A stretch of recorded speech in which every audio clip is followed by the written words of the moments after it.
तो hello dear student, finally आप लोगों के लिए लेके आ चुके हैं कक्षा 10वीं वार्षिक परीक्षा 2025।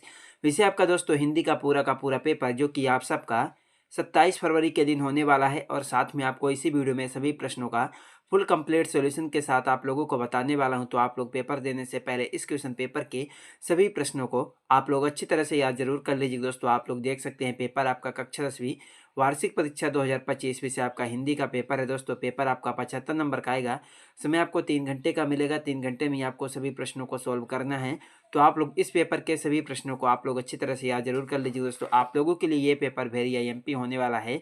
तो आप लोग देख सकते हैं यहाँ पर आपको निर्देश कुछ इस तरह का दिया रहेगा, तो आप लोगों को इसे अच्छी तरह से देख लेना है दोस्तों। तो चलिए इसके आगे सभी प्रश्नों को सॉल्व करते हैं। तो आप लोग देख सकते हैं इसमें हमारा सबसे पहला आपका आता है प्रश्न नंबर 1, जो कि आपसे पूछा गया कि सही विकल्प का चयन कीजिए। जो कि आपसे 6 नंबर का पूछा गया। प्रत्येक प्रश्न के लिए आपको 1 अंक मिलेगा। तो इसमें हमारा पहला प्रश्न आपका आता है, शिव धनुष टूटने पर कौन क्रोधित हो गए। तो इसमें आपको दोस्तों 4 विकल्प दिया गया। पहला विश्वामित्र, दूसरा परशुराम, तीसरा दुर्वासा, चौथा भागीरथ। तो आपको पहले प्रश्न में लिखना होगा दोस्तों, शिव धनुष टूटने पर परशुराम क्रोधित हो गए थे। तो आपको पहले में दूसरा नंबर आपको लिखना होगा परशुराम। 2 में आपका आता है, रीत काल को कितनी काव्य धाराओं में विभाजित किया गया है। दूसरे प्रश्न में आपको लिखना होगा दोस्तों पहला नंबर 3, कितनी। रीत काल को 3 काव्य धाराओं में विभाजित किया गया है।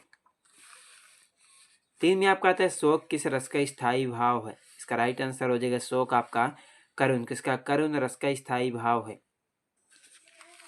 4 में आपका आता है, भोलानाथ अपने पिता के साथ कौन सा खेल खेलते थे।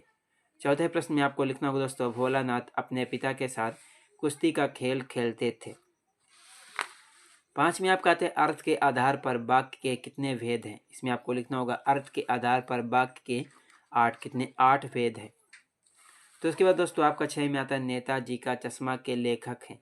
इसमें आपको लिखना होगा स्वयं प्रकाश। तो उसके बाद आपका आता है प्रश्न नंबर 2, जिसमें हमारा पूछा है कि रिक्त स्थानों में सही विकल्प का चयन करके लिखे, जो कि आपसे 6 नंबर का पूछा गया है। तो इसमें हमारा पहला प्रश्न आपका आता है, उत्साह कविता में डॉट डॉट को संबोधित किया गया है। तो इसमें आपको दोस्तों 2 विकल्प दिया गया, पहला बादल, दूसरा सागर। पहले प्रश्न में आपको लिखना होगा उत्साह कविता में बादल, किसको, बादल को संबोधित किया गया है। 2 में आपका आता है, चौपाई एक डॉट डॉट मात्रिक छंद है। दूसरे में आपको लिखना होगा चौपाई एक सम, कैसा, चौपाई एक सम मात्रिक छंद है। 3 में आपका आता है, मनु भंडारी का जन्म मध्य प्रदेश के डॉट डॉट गाँव में हुआ। इसमें आपको लिखना होगा दोस्तों, मनु भंडारी का जन्म मध्य प्रदेश के भानपुरा गांव में हुआ था। कहाँ, भानपुरा गांव में हुआ। 4 में आपका आता है, जिसके समान दूसरा ना हो उसे डॉट डॉट कहते हैं। इसमें आपको लिखना होगा जिसके समान दूसरा ना हो उसे अद्वितीय, क्या, अद्वितीय कहते हैं। 5 में आपका आता है, गंतोक का अर्थ डॉट डॉट है। इसमें आपको लिखना होगा पहला नंबर पहाड़। 6 में आपका आता है, वाच्य के भेद होते हैं। इसमें आपको लिखना होगा वाच्य के 3, कितने, 3 भेद होते हैं। तो उसके बाद दोस्तों आपका आता है प्रश्न नंबर 3, जिसमें हमारा पूछा गया कि सही जोड़ी मिलाइए, जो कि 6 नंबर की पूछी गई है। तो इसमें हमारा पहला प्रश्न आपका आता है, तुम्हारी दंतुरित मुस्कान। तो पहले प्रश्न में आपको लिखना होगा दोस्तों नागार्जुन। 2 में आपका आता है, काव्य की शोभा बढ़ाने वाले धर्म, हो जाएगा आपका अलंकार। 3 में आपका आता है, रामचरितमानस, इसका हो जाएगा महाकाव्य। 4 में आपका आता है, नाच न जाने आंगन टेढ़ा। इसमें आपको लिखना होगा दोस्तों लोकोक्ति। 5 में आपका आता है, लखनवी अंदाज। इसमें आपको लिखना होगा नवाब साहब। 6 में आपका आता है, फेरी भेटूला। इसमें हो जाएगा फिर मिलेंगे। तो उसके बाद दोस्तों आपका प्रश्न नंबर 4 आता है, जिसमें हमारा पूछा गया कि सत्य सत्य बताइए, जो कि आपसे 6 नंबर का पूछा गया। प्रत्येक प्रश्न के लिए आपको 1 अंक मिलेगा।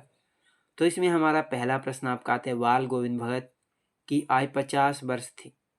पहले में आपको लिखना होगा दोस्तों, बाल गोविंद भगत की आयु 50 वर्ष थी। तो इसका राइट आंसर हो जाएगा सत्य। 2 में आपका आता है, सीता स्वयंवर में राम लक्ष्मण मुनि विश्वामित्र के साथ गए। इसमें आपको लिखना होगा सत्य। 3 में आपका आता है, रीढ़ नरकट एक प्रकार की घास से बनाई जाती है। तीसरे में आपको लिखना होगा दोस्तों सत्य। 4 में आपका आता है, दोहा छंद में 16 मात्राएं होती हैं।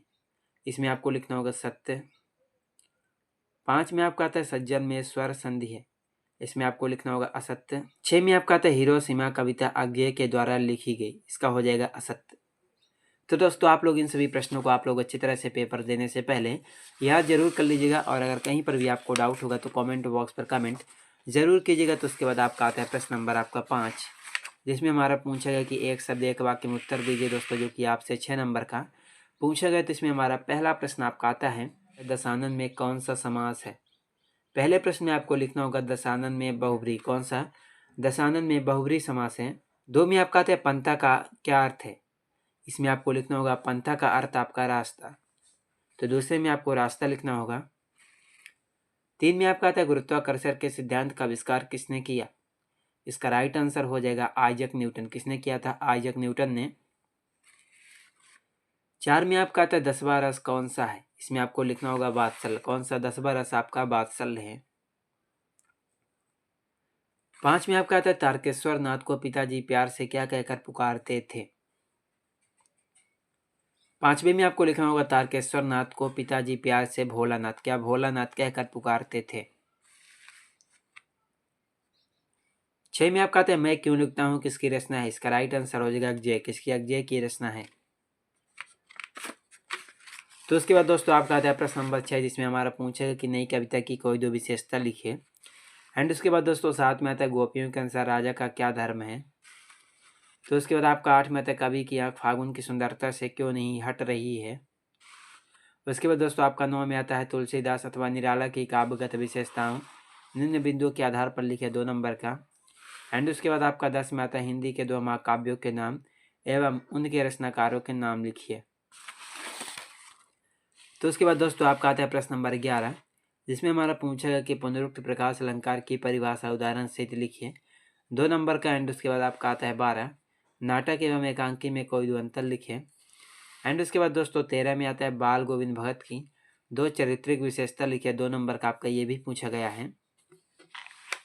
तो उसके बाद दोस्तों आपका आता है प्रश्न नंबर 14, लेखिका मनु भंडारी की हिंदी शिक्षिका का नाम क्या था। उन्होंने लेखिका के व्यक्तित्व को कैसे प्रभावित किया 2 नंबर का। एंड उसके बाद दोस्तों आपका 15 में आपका आता है राम वृक्ष बेनीपुरी अथवा वदंत आनंद कौशल्यम का साहित्यिक परिचय निम्न बिंदुओं के आधार पर लिखिए 2 नंबर का आपका ये भी पूछा गया। तो आप लोग इन सभी प्रश्नों को आप लोग अच्छी तरह से याद जरूर कर लीजिएगा। तो उसके बाद दोस्तों आपका आता है 16 शब्द शक्ति के कितने वेद हैं, इनके नाम लिखिए। 17, जिसमें हमारा पूछा गया कि प्रकृति ने जल संचय की व्यवस्था किस प्रकार की है 2 नंबर का। एंड उसके बाद आपका 18 में आता है परिश्रम ही सफलता की कुंजी है विषय पर अनुच्छेद लेखन लिखे 3 नंबर का आपका ये भी पूछा गया। एंड उसके बाद आपका आता है 19, निम्नलिखित पद्यांश की संदर्भ प्रसंग व्याख्या सहित कीजिए 3 नंबर का। उसके बाद दोस्तों आपका आता है प्रश्न नंबर 20, जिसमें हमारा पूछा गया कि निम्नलिखित गद्यांश की संदर्भ प्रसंग व्याख्या सहित कीजिए 3 नंबर का आपका ये भी पूछा गया है। तो दोस्तों उसके बाद आपका आता है प्रश्न नंबर 21, निम्नलिखित अपठित गद्यांश अथवा काव्यांश को ऊपर कर दिए गए प्रश्नों के उत्तर लिखे 4 नंबर का। तो उसके बाद आपका आता है प्रश्न नंबर 22, अपने जिले के जिलाधीश को ध्वनि विस्तार के यंत्रों पर प्रतिबंध लगाने हैं तो आवेदन पत्र। एंड इसके बाद दोस्तों आपका 23 में आता है निम्नलिखित में से किसी एक विषय पर रूपरेखा सहित सारगर्भित आपको निबंध लिखना है। तो दोस्तों आप लोग इन सभी प्रश्नों को आप लोग अच्छी तरह से याद जरूर कर लीजिएगा, और अगर कहीं पर भी आपको डाउट होगा तो कमेंट बॉक्स पर कमेंट जरूर कीजिएगा। चलिए मिलते हैं किसी नेक्स्ट वीडियो में आपसे।